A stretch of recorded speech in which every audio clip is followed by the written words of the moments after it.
అయితే కొన్ని రోజుల నుంచి ఎప్పుడైతే కేటీఆర్ గారు ఒక ఫర్మ్ స్టాండ్ తీసుకున్నారో ఇద్దరు భారతీయ జనతా పార్టీ కాంగ్రెస్ నాయకులు ఇద్దరు కూడా కేటీఆర్ గారిని టార్గెట్ చేస్తున్నారు.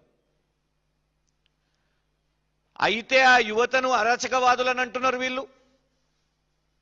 బీజేపీ వాళ్ళేమో ఇక వాళ్ళకు పేర్లు పెట్టేస్తారు, వీళ్ళు యువత కాదు వీళ్ళు తీవ్రవాదులు, విదేశీ ఫండింగ్ ఉందని కొందరు మాట్లాడతారు, కొందరు ఏకంగా కోర్టుకు కూడా పోతారు, తుకుడే తుకుడే గ్యాంగ్ అని వాళ్ళని అంటారు.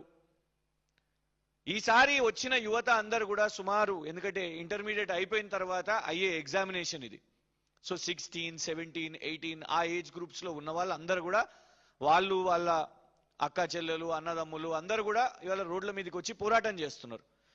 కేటీఆర్ గారు కూడా, ఎందుకంటే వారికి కూడా ఇద్దరు పిల్లలు ఉన్నారు కాబట్టి ఒక తండ్రిగా ఇవాళ దేశం మొత్తం కూడా ఖచ్చితంగా విద్యారంగంలో రిఫార్మ్స్ రావాలి అని కోరుకుంటున్నారు కాబట్టి కేటీఆర్ గారు కూడా దీన్ని సపోర్ట్ చేశారు. కేటీఆర్ గారు మాట్లాడితే తప్పేంటిది? ఇద్దరు బండి సంజయ్ గారు పెట్టిన ప్రెస్ మీటు మరియు కాంగ్రెస్ నాయకులు ముఖ్యమంత్రి గారు ఎత్తుతున్నది తలా తోక లేకుండా అన్ని చేసి ఈ రాష్ట్రంలో ఏది జరిగినా కేటీఆరే అనాలి, పొద్దున్న లేస్తే కేటీఆర్ అనాలి, ఎక్కడేమైనా కూడా కేటీఆరే చేపిస్తున్నాడు అనేసి అంటారు. హైదరాబాద్ సెంట్రల్ యూనివర్సిటీలో యువత చెట్ల నరికివేత మీద మాట్లాడితే వాళ్ళు పోరాటం చేస్తే కేటీఆరే చేపిస్తుండు. అశోక్ నగర్ యువత 20,000 ఉద్యోగాలు పోలీస్ శాఖలో ఖాళీలు ఉన్నాయనంటే వీళ్ళు కేటీఆర్ పేడ్ ఆర్టిస్ట్ అని అంటారు.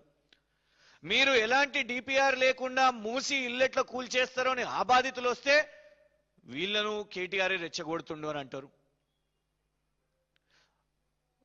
మూసి డిపిఆర్ లేకుండా మధు పార్క్ అపార్ట్మెంట్స్ మీరు ఎట్లా చేస్తారని జర్నలిస్టులు మిగతా వాళ్ళు మాట్లాడితే వీళ్ళు కేటీఆర్ పేడ్ ఆర్టిస్ట్లే అంటారు. లగచర్ల వాళ్ళు కేటీఆర్ పేడ్ ఆర్టిస్ట్లే. రైతులు అందరూ ఎవ్వరు మాట్లాడినా ఎవ్వరు ఈ ప్రభుత్వాన్ని ప్రశ్నించినా కేటీఆర్ గారిని తీయాల్సిందే. ఇవాళ దేశవ్యాప్తంగా నీటి విషయం మీద విద్యారంగంలో సంస్కరణల గురించి మాట్లాడుతుంటే వీళ్ళిద్దరు కూడా యువతను ఇంత పెద్ద ఉద్యమాన్ని అవమానిస్తూ ఇందులో కూడా డైవర్ట్ ఎట్లా చేద్దాం. బండి సంజయ్ గారు రేవంత్ రెడ్డి గారు ఇద్దరు మంచి మిత్రులు అందరు తెలిసిందే.